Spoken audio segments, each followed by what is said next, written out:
Hi friends, my name is Kim Carpluck and I'm a senior artist and beauty class facilitator for Sephora 5th Avenue in New York City. And today I'm all the way here to show you how to get this very awesome New York City glam I'm wearing today. In New York City, the crazier you look, the more normal you're actually going to look. So half the time I wear a smoky eye with glitter at 6 a.m. on the subway and nobody even notices. So though for most people this would be an evening look or maybe a little Hollywood glam look, for me this is really my everyday routine. This is what I do when I want to feel confident, I want to feel bold. That red lip just makes me feel fierce. So if you want to learn how to get this awesome Kim Everyday Glam, just stay tuned and I'll show you everything you need to know. So before I even touch any makeup products at all, I'm going to first cleanse my skin. So I like to use my CAUDALIE Micellar Cleansing Water. This for me is absolutely amazing because it really pulls all that dirt, oil, and debris right off my skin. I use a cotton round to remove it and I can actually see gray, old, dead skin cells on my cotton round afterwards, so I know it's really working for me. I also like to press all of that residue right into my skin. Again, it is a water base, so it's actually hydrating my skin instead of stripping it of oil and hydration. So next I use my LANCôME Advanced GENIFIQUE Youth Activating Serum. I feel nice and fancy and French when I say that. Your serum is the strongest part of your skincare routine, so whatever you find is the one skincare concern you really want to treat, that's what you should be attacking with your serum. Because serums are thin, I like to do them right after I cleanse my skin so they can really penetrate. I love this serum for makeup prep. I find that it just smooths my skin almost like a primer. I feel so fresh and clean, and I find my foundation goes on a lot more easily. So before I touch any concealer, I have to use my eye cream, and my personal favorite one is the Fresh Rose Hydrating Eye Gel Cream.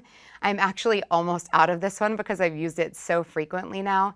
I use about a grain of rice size amount, and I still like to scoop out with the end of my brush just so I'm not putting any bacteria back into the container. I just rub it between my ring fingers. Starting at the center of my face, I just pat it around my orbital bone. So I have super duper oily skin. I have to start with a really hydrating moisturizer, and my personal favorite one is the GLAMGLOW Glow Starter Mega Illuminating Moisturizer in Pearl Glow. It's definitely a mouthful for you. For me, this one I love because it actually reflects light. It has tiny little pearlized pigments inside of it, so my skin looks lit from within. So even if I'm pressing on a whole bunch of powder, I still look like I have that lit from the heavens glow from above. I am absolutely obsessed with this next product. It's the Fresh Sugar Lip Caramel Hydrating Balm. If you have not tried this one yet, run to Sephora right now and go put it on your lips. I'm not even a huge lip balm person, but this I keep applying over my lipstick throughout the day because it just tastes so darn good and it makes my lips feel super smooth, almost like a velvety consistency. I'm obsessed with it. So I have tremendous pores. So I have to start with a primer that has more of a silicone base. I am obsessed with the Urban Decay Optical Illusion Complexion Primer because most silicone primers on me, they actually give too much slip and glide, and being the oily girl that I am, my foundation falls right off within a couple hours. This one has a matte translucent feel to it. It actually dries down almost with like a powdery finish, so it really truly locks on my foundation. So my under eye doesn't have a lot of prominent discoloration. However, my under eye area does recess a little bit. So I like to use an under eye brightener that has more of an illumination to it that really reflects that light and makes me look nice and awake. I always start at that inner corner of my eye. That's pretty much where we all have the most darkness.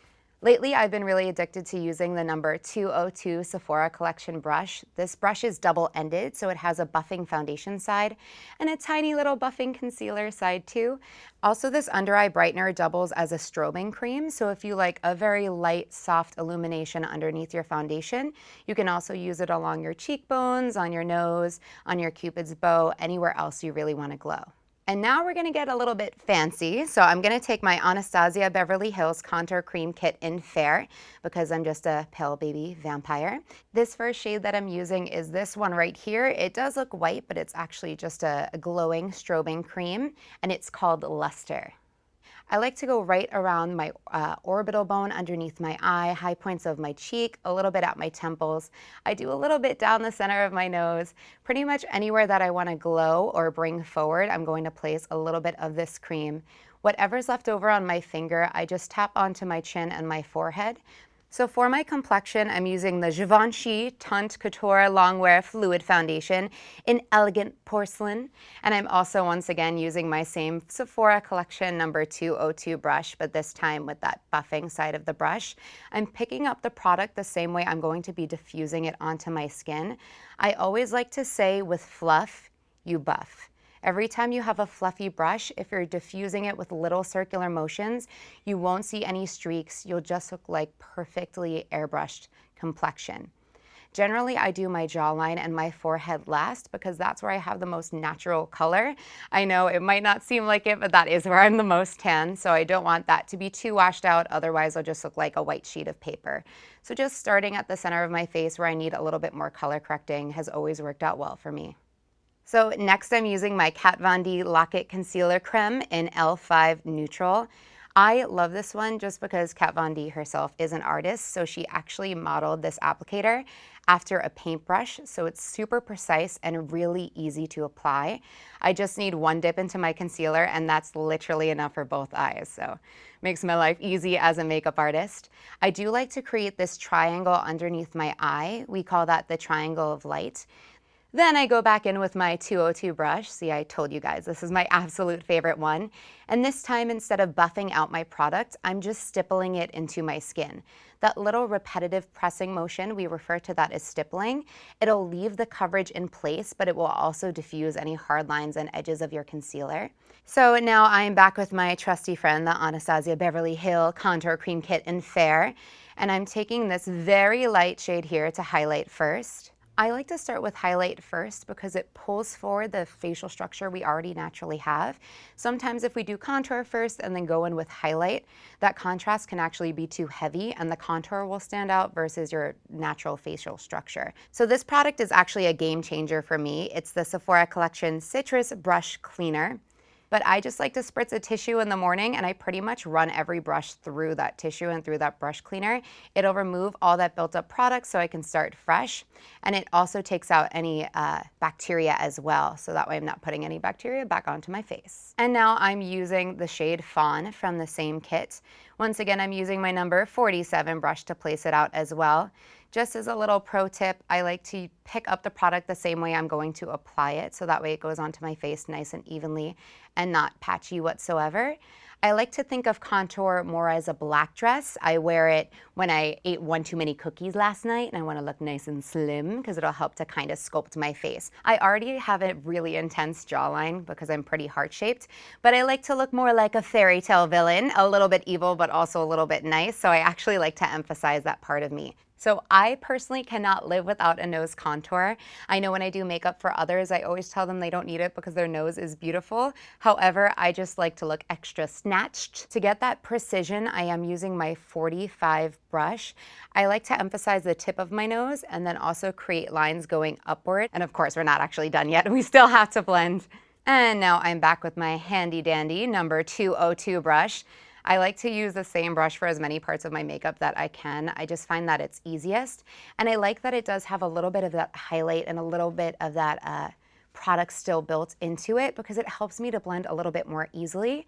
With contour, I like to start from the perimeter of my face and work inward when blending, so that way I don't see any hard lines.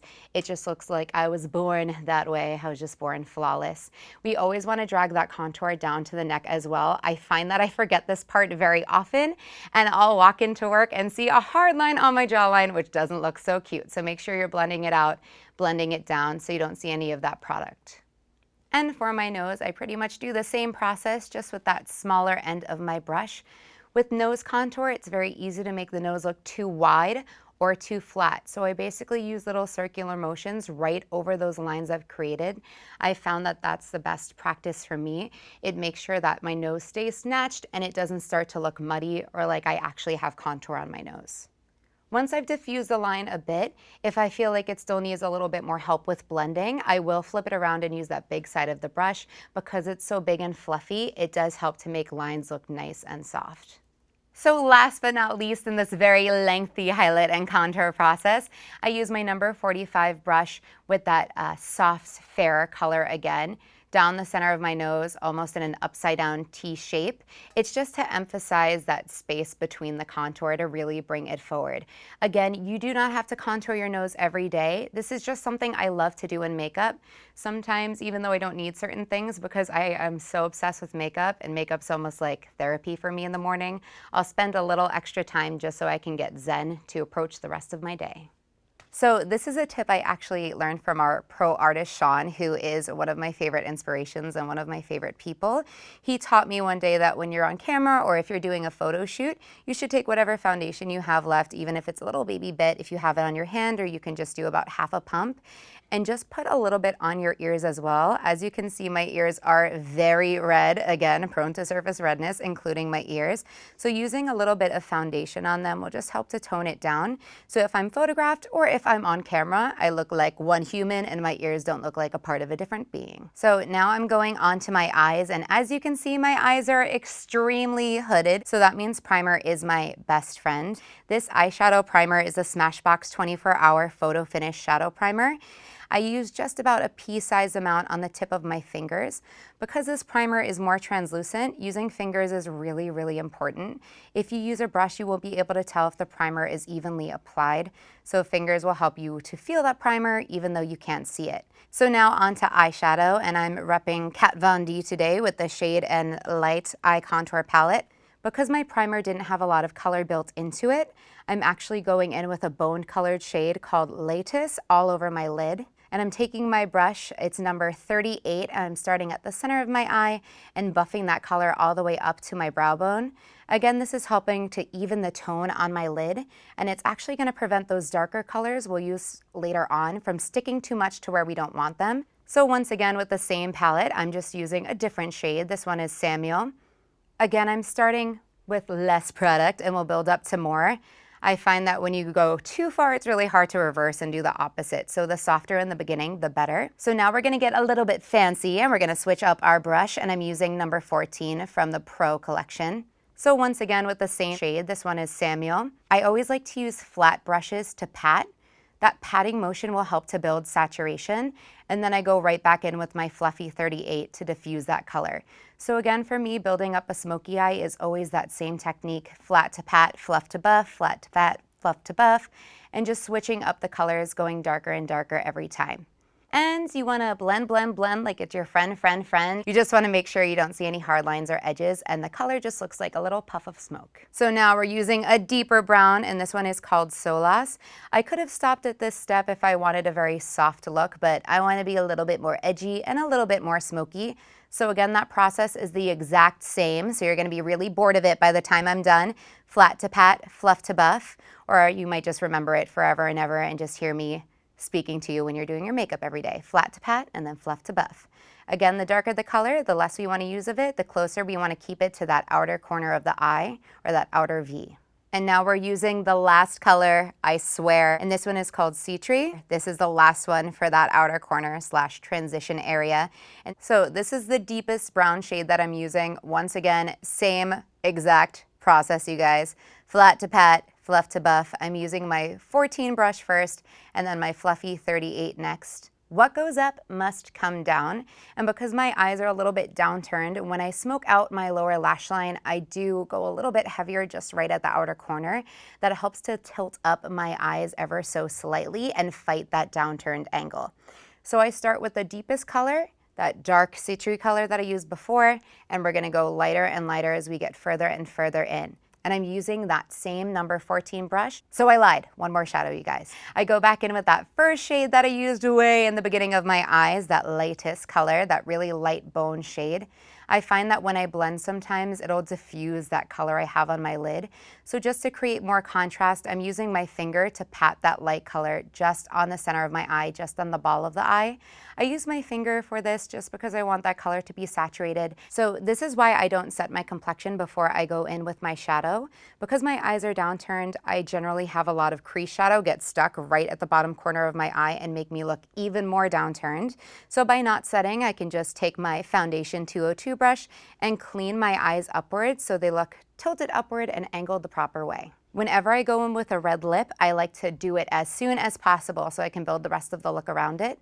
So I'm just removing whatever balm is still left on my lips. Today I'm using the Hourglass Panoramic Longwear Lip Liner in Icon. I love this pencil because it's that perfect cool toned red. When I line my lips, I like to do north, south, east, and west. So I do the top, the bottom, the inner and outer corners, and then I connect the dots just like kindergarten. Now I'm using the Sephora Collection Cream Lip Stain Liquid Lipstick in Always Red.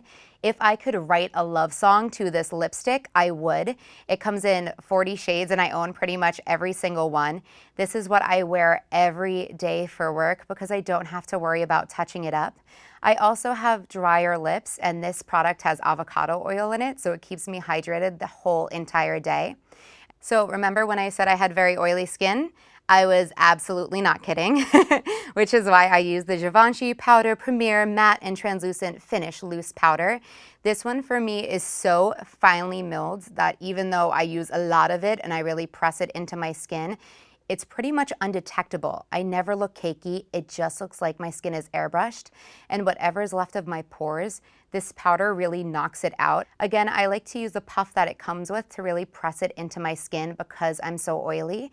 And it's also gonna make sure that my highlight and contour doesn't shift around underneath. Because I really like to layer that powder on my face to really seal in my makeup for the whole day, sometimes there's a little bit left over, so I take my 59 brush and just lightly sweep it away. Again, the lighter the pressure, the better. So now that I have my lip in place, I'm using my blush. The Tarte Amazonian Clay 12-Hour Blush in Exposed is perfect for me for every day. It's the blush I grab when I'm not sure what to use or if I'm doing a crazy eye look or a crazy lip color, because for me and for my skin tone, it pretty much goes with everything. I like to take my 59 brush, and again, I'm dipping my tip of my brush into the product. I use it pretty much perpendicular, so that way the part of the brush with the product is the part of the brush that goes right onto my cheek. For my face shape, I like to go a little bit heavier, almost right above my contour, and that way I can really sculpt my face, but when I want a sweeter look, I put it onto the apples of my cheeks. To tie it all together, I'm using my Hourglass Ambient Lighting Bronzer in Luminous Bronze Light. And once again, I'm using that number 59 brush.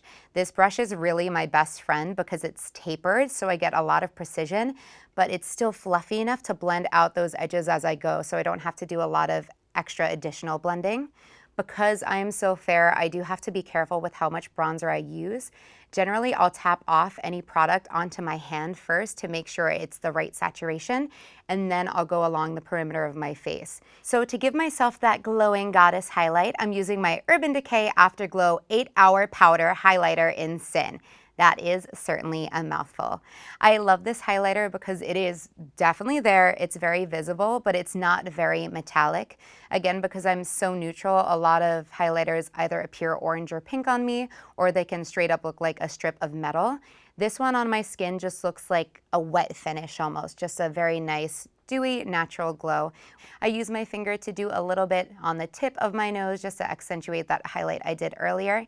And then I also put a little bit on the ball of my eye to help it come forward, as well as the brow bone. For my brows, I use the Benefit Cosmetics Brow Zings Tame and Shape Kit in 6 Deep, as well as my number 20 brush, which I love because it's got the little spoolie as well as the brush on the other side. When I'm filling in my brow, I like to start at the outer corner of my brow where I generally grow a little bit less hair and work in toward the inner corner where I grow more hair. The key for me is using small little strokes that really mimic natural brow hair, and I make sure I'm filling in my brow the way that the hair naturally grows. So at the outer corner, I fill in my hair more on an angle, and as I get towards center, I fill in my hair more up and down. I do repeat the same process on the other side, but for me, because my brows are very, very different from each other, afterward I do have to take a step back and make sure that they're similar. I personally love my arched brow a little bit more. Again, I do like to look like a fairy tale villain, so I kind of accentuate that arch, and I make sure I raise the arch on my opposite brow to match. So to lock them where I want them to be, I use the Anastasia Beverly Hills Brow Gel in Clear. Again, it's not to add any more color or fill to the brow because my brows are how I want them. It's just to make sure that those hairs stay in place, just like hairspray, but for your face. So now that I have that structure down, we're gonna go in with our Smashbox Always On Gel Liner in Fishnet, just to do a little tight line. My eyes are very sensitive. I wear contacts and they're very prone to watering. So I have to use a waterproof gel liner to make sure that I'm not smudging and running throughout the day.